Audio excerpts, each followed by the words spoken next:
At so ayan, hi guys! Welcome back sa channel natin at ito na nga po sa episode 125 para dito kay season 3 manga series natin kay Kalbo. At wag na nga natin patagalin pa, simulan na natin yan. At kahapon nga ay dito tayo natapos sa pag-usap ni Sekingal dito kay King. At ang sabi niya nga rito kay Metal Bat at saka kay King ay magtago lang muna sila at mag-obserba sa sitwasyon sa kung ano nangyayari. At ngayon maghanda silang kumilos depende sa hinihingi ng pagkakataon. At now ang continuation niyan is ito naman na tinawag niya rin dyan itong dalawang hero, sabi nga niya dyan na sila naman ay magbantay kalawagan ma. At ito ngayon sabi nga ni Sekingal na okay ba dyan itong mga heroes na to, pero ito parang aalma itong si Pinya kasi sa nakita niya nga kung paano makipaglaban sila Tatsumaki, naisip niya na parang dapat hindi na siya karapat dapat na isali pa sa mission na to. Pero ito bigla nagsalita si Sekingal, sabi niya nga dyan, let rocks be rocks and diamonds be diamonds. At pares daw maititreasure yung dalawa na yon, lalo na kung gagampanan ng bawat isa yung kanilang function, yung kanilang role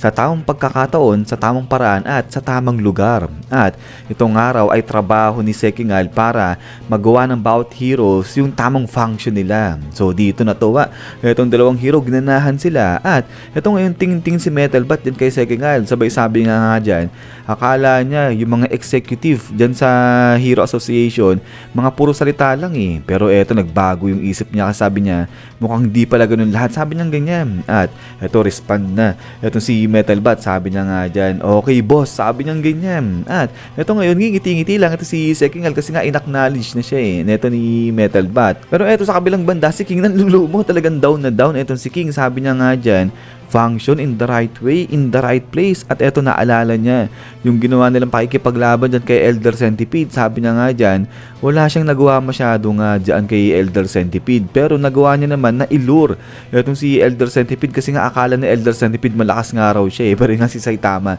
yung tumapos dyan. At eto tuloy ngayon ni King, pero yun nga sigurado naman siya na magpapakita ay ang si Saitama. At ngayon habang wala pa itong si Saitama dyan ay gagawin niya nga raw muna lahat ng makakaya niya. At ito ngayon salita na itong si King, sabi niya nga dyan, okay sige kung ganun, gagawin ko yung function ko bilang rock, sabi niya ganyan. At ito ngayon biglang sabi ni Metal Bat, aba talaga naman King, napaka-modest mo talaga, sabi niya ganyan. At ito ngayon biglang tapik-tapik niya itong si King, sabi niya nga dyan na sige, aasahan niya raw itong si King, siya na yung bahala, sabi niya ganyan. Pero ito nga napangiwi na naman dyan itong si King. At then ay ito nga ngayon biglang tinawag na ni Tareyo itong si King. So lingon si King dyan kay Tareyo, at sabi nga rito ngayon ni Tareyo na iligtas daw ni King yung nagligtas sa kanya si kuya niya, referring kay Garo. At ito nga tuloy pa rito ni Tareyo kasi naiwan siya dun sa Monster Association. So kaya ito medyo nagpanik itong si King, sabi niya nga dyan, malaking problema yan, sabi niya ganyan. At ito tanong tayo ni King, sino ba yung tinutukoy ni Tareyo, hero ba yun? At ito nga napatigil dyan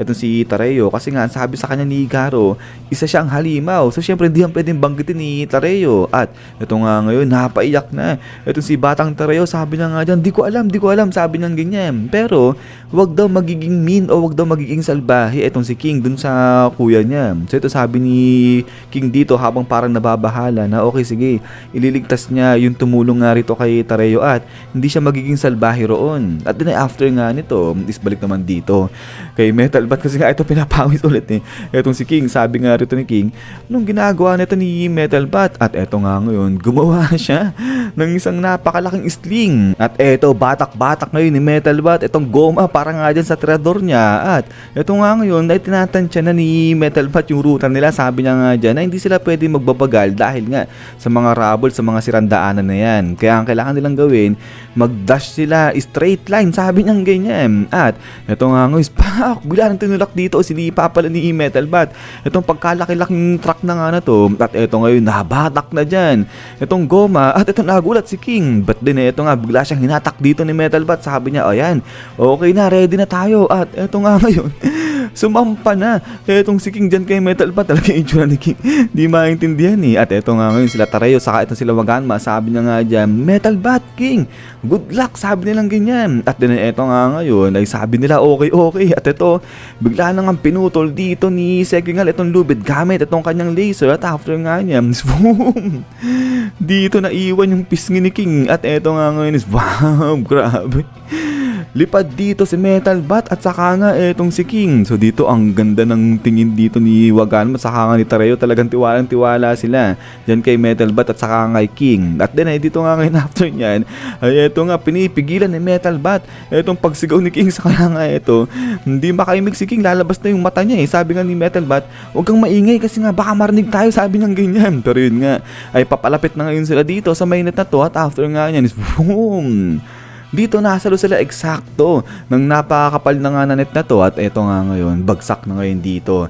Etong sila King. So lapag sila ng maayos dyan at eto nga yung sabi ni Metal Bat, okay sige, magsimula na tayo. At after nga nyan, is balik na rito sa surface kala Tatsumaki. At eto nga makikita na unti-unti naglalaho na yung barrier na sinetap ni Tatsumaki. So kaya nga eto, kinontak na nung mga nakasakay sa helicopter yung rescue operation natin. Yung HQ, sabi nga nila na ipagpapatuloy na nila yung pagre-rescue. At eto nga, kakaway-kaway na dyan. Etong sila Lightning Max at natutuwa sila kasi nga sabi nila, ayos, ligtas na ang lahat, sabi nilang ganyan. At eto nga, pati si Moomin Rider, nakampante na rin, natuwa na. At din eto nga ngayon, pati si Fubuki, ay naging masaya siya kasi nga nung nakita niya yung ate niya, sabi niya nga dyan, buhay si ate, mabuti naman, sabi niya ganyan. So yun, nanghihina na dyan. Etong si Fubuki, pero eto nga, habang nakatingin, etong si Tank Top Master dyan kay Fubuki tuloy kay Tatsumaki, sabi niya nga dyan, simula nung inatake sila nung galing sa may outer space ay talagang nag-training na etong si Tank Top Master para makalaban sa mga may nagtataglay ng malakas na kapangyarihan. Pero eto, na-outshine siya. Talagang nahigitan pa rin daw si ni Tatsumaki sa pagkakataon na to. Pero ito nga, sabi ni Fubuki, kasi kung i-consider yung kalaban nga ngayon, at ito nga is boom, biglang nag-apoy rito. Itong si Tank Top Master talaga naman. So yun si Fubuki nagulat. So ito sabi ngayon ni Tank Top Master, pero ganun pa man rin, huwag muna siyang tanggalin sa listahan dahil yung rivalry daw nila ni Tatsumaki, ginagawa lang nitong mas maigpit yung kanyang Tank Top. At ito nga, humihigpit na rito yung Tank Top na ito ni Tank Top Master. At din ay maya-maya nga, ay ito nga ngayon si Tatsumaki, biglang parang nasumikip na yung kanyang dibdib. So nahirapan ng huminga itong si Tatsumaki at ito nga, napangiti na lang dyan itong si Tatsumaki. But then ay ito nga, tingin-tingin ngayon si Bang dyan kay Tatsumaki. At ito ngayon, sabi nga rito ni Silver Fang na yung mga S-Class heroes talaga mga mapapride dyan at saka lagi sila nagsosulong. Pero sa pagkakataon na to, lahat sila ay nagtulong-tulong at kahit nga raw itong si Tatsumaki nakipag-coordinate. So talaga raw na nag-grow na